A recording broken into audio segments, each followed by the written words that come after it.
Today is Wednesday, November 19th, 2025 at 1:30 p.m., and this is the date and time set for the public meeting of the Other Post-Employment Benefits Trust Fund, also known as OPEB. Brianna, good afternoon. Good afternoon. Could you please provide us with a roll call of the OPEB members? Yes. Chair Razor, Present? Vice Chair Ganger, Present. Trustee Fisher. A quorum is present. Thank you. At this time, the public is invited to comment on and discuss any topic that is relevant to or within the authority of this public body. Seeing and hearing no comments from the public, I will move forward to close public comment at this time. I move to our next agenda item, which is agenda item 4A, which is the approval of the minutes from our last meeting on Wednesday, August 13th, 2025. And then Vice Chair Ganger, have you had a chance to review the minutes? I have, thank you, and I have no changes or questions. I would make a motion to approve. Thank you. All in favor, say aye. Aye. Aye. Motion carries unanimously. Moving forward to agenda item 5A, which is the discussion and review of the Carson City, Nevada OPEB Trust Fund's draft financial report for the fiscal year ending on June 30th, 2025. And with us, we have Chief Financial Officer Sherry Russell-Benaboo. Thank you. Good afternoon. I did forget to put draft big across this, which I usually do, so I want to reiterate that this is a draft. We're hoping to get the opinion issued this week on the financials, but we have not yet, so we are dealing with a draft here. So real quick, we'll go over just the OPEB trust on page 37 of your packet, or it might be page 9. Sorry, I have 2 page numbers on here. Yeah, I have 37. Okay. There is the assets and liabilities. This is what we own are the assets, and what we owe are the liabilities.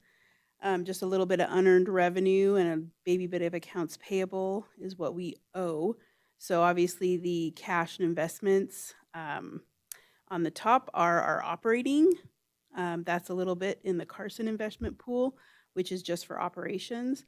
And then our restricted cash and investments down at the bottom there, the $5 million number that is invested in RBIF, the Retirement Benefits Investment Trust Fund. On the next page is our, that's the profit and loss statement basically for the plan. So we've got our investment income, we've got the employer contributions and the benefits paid out. We did put in 2 years of contributions. If you remember last year, the $400,000 was not quite put in. It was put in on July 3rd instead of June. So that contribution is part of this financial. And then we did manage to put the $400,000 for this year in prior to June 30th. So it's in there as well. So at the end of the year, we have a net position in our trust of $5,176,679. On the next couple of pages are the required supplementary information. It just breaks out the different aspects of the plan. So basically our liability, what we're building to with this trust is $46,024,556. And then you see the trust there that I just called out, the $5,176,681. So our net OPEB liability reported on Carson City's financials is $40,847,875. You will note that back in 2020, this is close to, it's going to work. It's going to build to 10 years, but we had to start doing this in 2018, so we're not quite at 10 years yet. But in 2020, you'll note that the valuation of our liability was double. It was $86,659,858. And I want to let anybody know, public who may be listening, that the OPEB trust is kind of a big estimate based on all of our employees, when they'll retire, what their mortality rate is, what the investment rates will be over time. The largest factors here are the discount rate, so what what will happen to rates over time, and then discount it back to the current value, and then the health rates going up. That's another big factor. Is it going to cost us more in dollars? So that's why these fluctuate quite significantly year over year. Right now, interest rates are kind of high, so our discount rate is bringing that liability down. On the next page is is the contribution rate. So each year, the actuary determines how much of a contribution we should be making to fully fund our plan within the next 30 years. It's of my opinion, we don't ever want to fully fund this plan simply because of the fluctuations I just went over. I think the max we probably want to get to is 75–80% funded. We're a long, long way from that. So when we get close, we'll start having those discussions. But right now, we're just trying to build to up to that 75% level, and then we'll start having those discussions. But as you can see, the actuary determined our contribution should have been a little over $4 million this year, and we did actually contribute $2,557,000. So again, we're never going to contribute completely up to what that actuary determined amount is because we're not trying to fully fund the plan. The next couple pages are the notes, and I'll let you read these at your own leisure. It goes over the benefit provisions, the contributions. It goes over actuarial assumptions and investment rates of return. It also goes through the plan again, as we discuss the amount of the liability, the decrease by the position of the amount of the trust. The one thing I do want to point out is the sensitivity test at the bottom of page 17 and the top of page 18. This says if we decrease the discount rate by 1%. So right now I said they were pretty high there at 5.9 for our city plan is our discount rate. If we decrease that just 1% to 4.9, our liability shoots up 18.5% to $48 million. So that's a pretty significant jump for 1%. And then it also decreases 1% if the discount rate increases by 1%, so 6.9, then our liability would go down. The next one at the top of page 18 is the healthcare cost trend rates. So again, if our health care trend increases just 1%, there's a 20.7% swing in the liability. So it goes up to $49,311,000. So, these are the big swings we're looking at with just 1%. So that's why the liability changes over the years. Are there any questions? That was really all I was going to go over, but if there's any questions, I'm happy to help or answer. No, I don't have any questions. I just want to say thank you for the explanation, because when you get down to the magic of mathematics, like you said, you can see those differences between just 1% and how much the change would make over that time.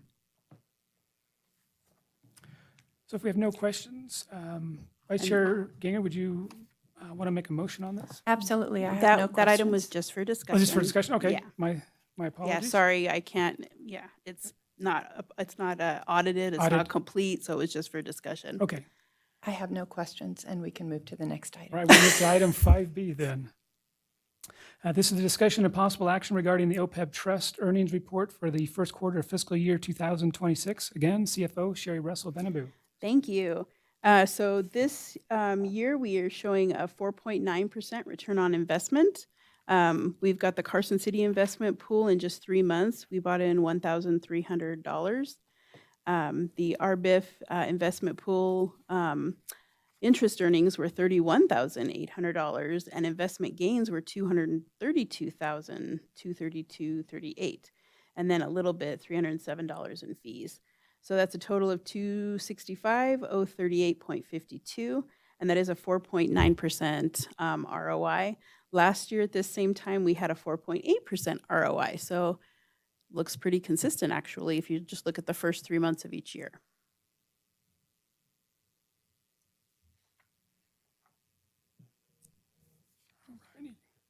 Do you have any questions, Vice Chair Ganger? I have no questions. I I'll have no move to questions. approve the OPEB Trust earnings report as presented. All in favor, say aye. Aye. Aye. Motion carries.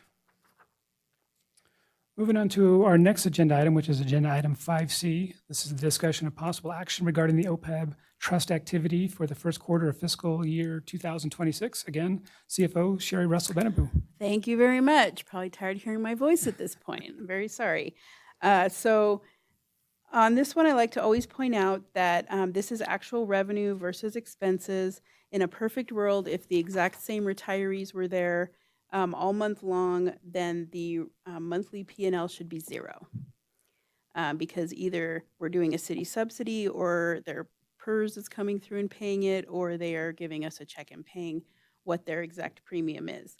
However, we always have people coming on and off the plan. Either they pass away, or we have new retirees coming on the plan. So that's why there's always going to be a little difference in the monthly P&L, the column that's far to the right there. It is only $3,700, so I'm guessing something happened in August, and that'll be reversed in future months. So the total investment earnings we just talked about is also there, and so the current year earnings are $268,755.31. At the bottom, there's a little balance sheet, so you have the cash as of 9/30/2025. We have $5,445,434.38. There are no liabilities or receivables, so that is actually our ending fund balance as well.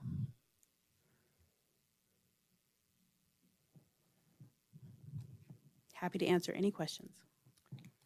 Thank you. I have no questions on my side.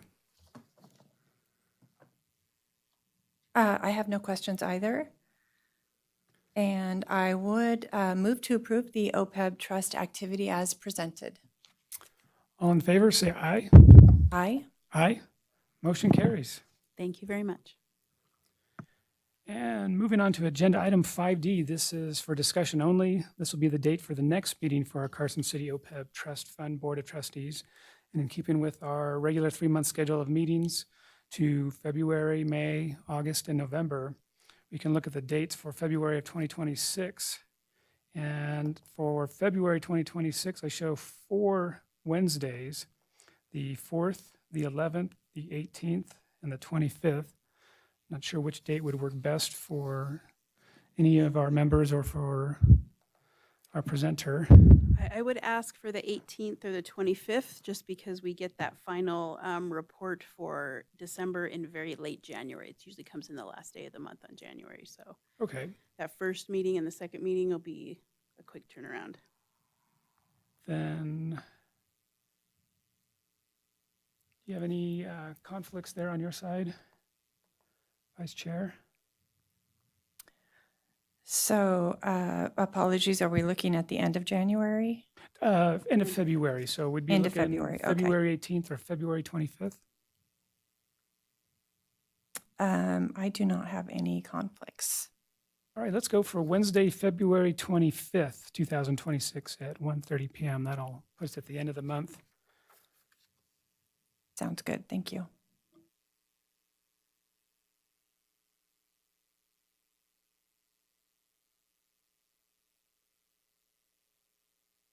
And now moving forward to our final public comment. The public's invited at this time to comment on any matter that is not specifically included on the agenda as an action item. Please note that no action may be taken on a matter raised under this item of the agenda unless the item has been specifically included on the agenda as an item upon which action may be taken. Seeing and hearing no comments from the public, I will close public comment at this time and we'll adjourn our meeting. Thank you very much, everyone.